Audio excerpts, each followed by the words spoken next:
Welcome to Tollywood box office. Rachitha Ram original పేరు బిందియా రామ్. నీ అంత అందమైన అమ్మాయి ప్రేమిస్తున్నా వాడు వద్దన్నాడంటే వాళ్ళలో ఏదో ప్రాబ్లం ఉంది. నీకెల్లా గుర్తు విజయ్ నన్న ప్రీత్ సిల్వా. ఒక భారతీయ నటి ఎక్కువగా కన్నడ సినిమాలో పనిచేస్తుంది. ఆమెను కన్నడ చిత్ర పరిశ్రమలో డింపుల్ క్వీన్ అని కూడా పిలుస్తారు. ఆమె అక్టోబర్ 3, 1990న కర్ణాటకలో బెంగళూరులో జన్మించింది. ఆమె వయసు 2025 నాటికి 35 సంవత్సరాలు. ఆమె తండ్రి కెఎస్ రాము భరతనాట్యం నృత్యకారుడు. సుమారు 500 పబ్లిక్ ప్రదర్శనలు ఇచ్చారు. ఆమె సోదరి నిత్యారామ్ కూడా నటి.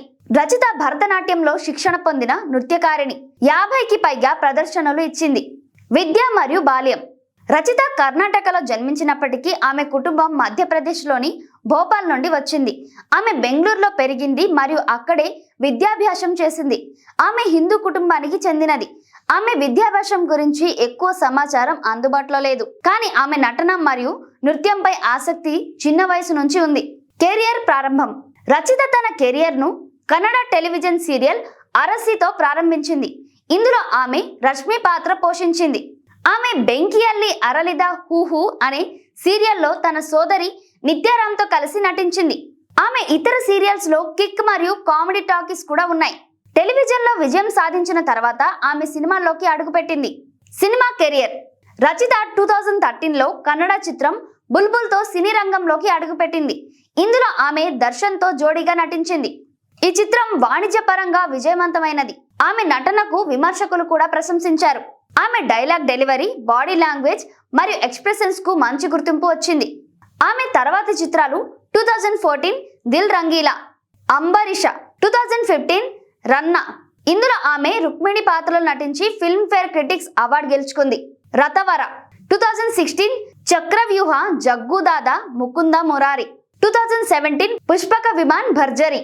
2018 Johnny Johnny yes papa Ayogya. 2019 Seetharam Kalyan. Nata Sarvabhouma Ayushman I love you. 2021 100 love you Rachchu. 2022 super Machi Ek love you Monsoon Raga. 2023 Kranti Veeram bad manners. 2024 matinee. 2025 కూలీ. ఆమె 2025లో సంజు వెడ్స్ గీతా 2 చిత్రంలో కూడా నటిస్తోంది. తెలుగు మరియు తమిళ సినిమాలు. రచిత 2022లో సూపర్ మచ్చితో తెలుగు చిత్ర పరిశ్రమలోకి అడుగుపెట్టింది. ఈ చిత్రం సగటు విజయాన్ని సాధించింది.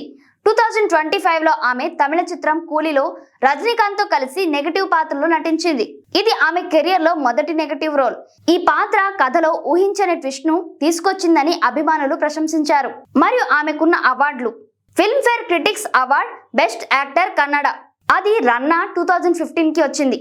2 సైమా అవార్డులు మరియు ఒక ఫిల్మ్ఫేర్ అవార్డ్ నామినేషన్, అది బుల్బుల్ 2013కి వచ్చింది. Zee Kannada Hemmeya Kannadiga award. మరియు ఆమె యొక్క వ్యక్తిగత జీవితం. రచిత ప్రస్తుతం అవివాహిత. ఆమె డేటింగ్ లేదా బాయ్ ఫ్రెండ్ గురించి ఎటువంటి అధికారిక ప్రకటన చేయలేదు. ఆమెకు ప్రయాణం మరియు ఫోటోగ్రఫీ అంటే ఇష్టం. ఆమెకు దుబాయ్ ఫేవరెట్ డెస్టినేషన్. ఆమె బాలీవుడ్ సినిమాలు, ముఖ్యంగా రాజ్ కుమార్ మరియు శ్రీదేవి చిత్రాలను ఇష్టపడుతుంది. వివాదాలు.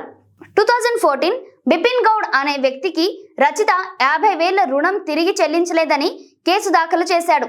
రచిత కూడా అతనిపై కేసు వేసింది. 2019 ఐ లవ్ యూ చిత్రంలో బోల్డ్ సీన్స్ గురించి మాట్లాడుతూ డైరెక్టర్ ఉపేంద్ర పేరును పదే పదే ప్రస్తావించడం వల్ల ఉపేంద్ర భార్య ప్రియాంక ఆమెపై అసంతృప్తి వ్యక్తం చేసింది. 2021 లవ్ యూ రచ్చు ప్రెస్ మీట్ లో ఒక రిపోర్టర్ అడిగిన ప్రశ్నకు ఆమె ఇచ్చిన సమాధానం వివాదాస్పదం అయింది. ఆమె నికర ఆస్తులు 2021 నాటికి సుమారు 7 కోట్ల రూపాయలు. ఆమె సినిమాకు సుమారు 60 లక్షల రూపాయలు, టీవీ ఎపిసోడ్కు 40,000 రూపాయలు చార్జ్ చేస్తుంది. ఆమె Instagram handle Rachita insta official, Twitter handle Rachitaram DQ. Reality షోలు. రచిత కిక్, కామెడీ టాకీస్, మజా భారత్ మరియు డ్రామా జూనియర్ సీజన్ 4 వంటి రియాలిటీ షోలలో జడ్జ్ గా పనిచేస్తుంది. సో ఇదండి రచితారామ్ గురించి. మరి ఈ వీడియో మీకు నచ్చితే లైక్ చేయండి, షేర్ చేయండి, మరియు మా ఛానల్ని సబ్స్క్రైబ్ చేయడం మర్చిపోకండి.